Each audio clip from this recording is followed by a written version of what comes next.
marges laminées, des perspectives d'investissement timides et une activité qui reste en dessous de son niveau d'avant-crise, l'industrie française multiplie les signaux de mauvaise santé économique. Et pourtant, toutes les conditions seraient réunies pour son renouveau. C'est en tout cas ce que souligne mon invité. Bonjour Vincent Champin. Bonjour. Alors vous êtes cofondateur de l'Observatoire du long terme, c'est un think tank. L'Observatoire du long terme dont le pôle stratégie économique vient de publier un rapport. L'industrie française ira-t-elle à la conquête du monde? Point d'interrogation. Alors quels éléments permettent de répondre de manière plutôt optimiste aujourd'hui? Alors, ce qu'on constate aujourd'hui, c'est que en fait, vous avez deux façons de faire la politique industrielle.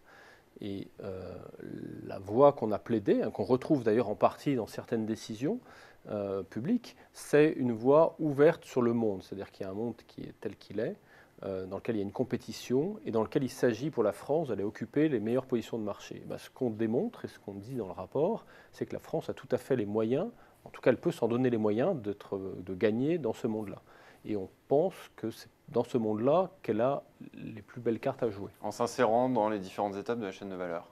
Exactement. En gros, l'idée, c'est d'aller se battre sur les combats qu'on peut gagner. Par exemple, en matière sportive, on gagne plus souvent les coupes de rugby que de foot. Ben, il faut peut-être plutôt faire du rugby.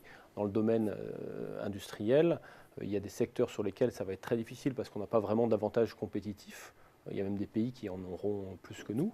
À l'inverse, il y en a d'autres où on sera très bon. Par exemple, on a des scientifiques, des ingénieurs ou des mathématiciens de bon niveau. Dans des domaines qui utilisent cette compétence, on a vraiment des cartes à jouer. À l'inverse, par rapport aux pays, par exemple à l'Arabie Saoudite, qui a des coûts de l'énergie extrêmement bas, des secteurs très très intensifs en énergie, ça va être très difficile d'en faire des champions en France, pour certains secteurs. Est-ce qu'on n'a pas un handicap en termes de compétitivité? Est-ce que finalement on pourra faire renaître l'industrie sans modération salariale, par exemple en prenant exemple sur ce qui se passe dans le sud de l'Europe notamment?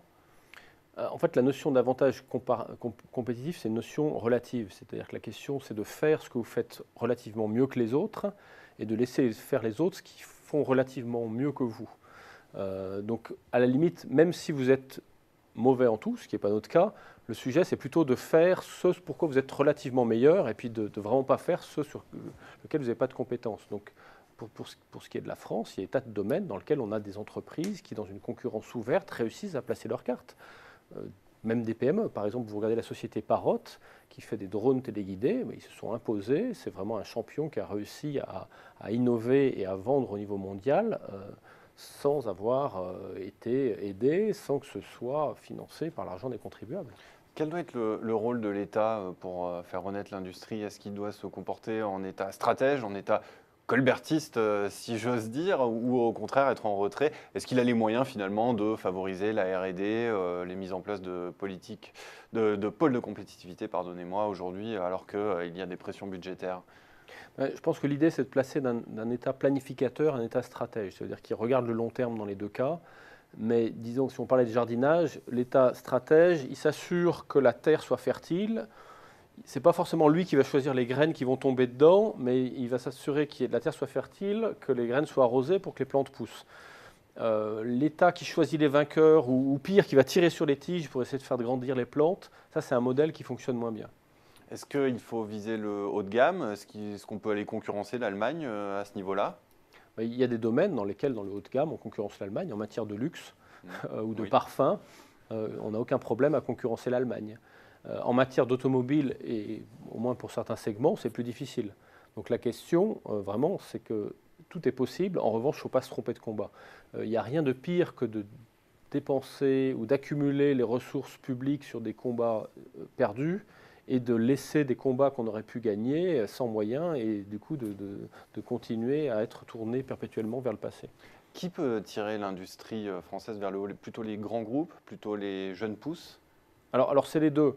En fait, si vous voulez conquérir le monde, il faut des idées. Ça, c'est plutôt des chercheurs. Passer des idées au premier concept ou aux startups. Ça, c'est souvent des entrepreneurs, aussi dans des grandes entreprises, mais des entrepreneurs. Et ensuite, il faut faire grandir ces idées et en faire des champions mondiaux. Là, c'est plutôt soit des grandes entreprises, soit des entreprises moyennes devenues grandes. Donc, ce que j'appelle des intrapreneurs, c'est-à-dire des gens qui, à l'intérieur de grands groupes, sont des vrais entrepreneurs. Et c'est vrai que le focus, souvent, c'est sur ceux qui créent des PME ou des boîtes de croissance, des entrepreneurs, ce qui est bien, évidemment, il faut veiller à ce qu'ils puissent se développer, mais peut-être pas suffisamment sur les intrapreneurs qui vont conquérir les marchés mondiaux.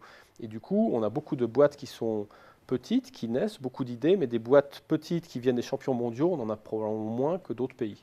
Alors vous parliez tout à l'heure de terreau fertile. Est-ce que, si on se place d'un point de vue sociologique, on a le réservoir de talent nécessaire, on va dire la culture entrepreneuriale nécessaire en France pour se relancer par l'industrie et par les grands projets? Alors, vraiment, je pense qu'on a tout ça. Le point, c'est que, il faut gérer son équation sociale. C'est-à-dire que dans nos plans stratégiques, il faut prévoir de créer des emplois à haute valeur ajoutée, haute qualification. Et on a le Mais réservoir de talent là. on a les réservoirs de talent. Il faut adapter dans pas mal de cas la formation, avoir un meilleur dialogue entre industrie et formation. Mais il faut aussi créer des emplois pour les personnes peu qualifiées. Et si vous regardez les plans, les travaux qui ont été faits là-dessus, notre problème à 2025, c'est qu'on va créer trop d'emplois qualifiés, donc on risque d'avoir des problèmes de difficultés de recrutement. Donc en fait des emplois qui vont se créer ailleurs, et pas assez d'emplois peu qualifiés, donc un chômage de masse dans le domaine des basses qualifications. Et un plan stratégique qui doit aussi faire ce qui est important pour les gens, c'est-à-dire qu'on emploie chacun au mieux et qu'on ne se concentre pas sur des innovations très hautes technologiques, alors que vous avez des personnes à faible qualification qui peuvent être montées peut-être en qualification un peu, mais qui ne seront pas des data scientists dans des grandes entreprises sur le big data. Eh bien, Vincent Champin, je vous remercie de ce message d'espoir sur l'industrie française. Merci encore d'être venu sur Xerfi Canal. Merci.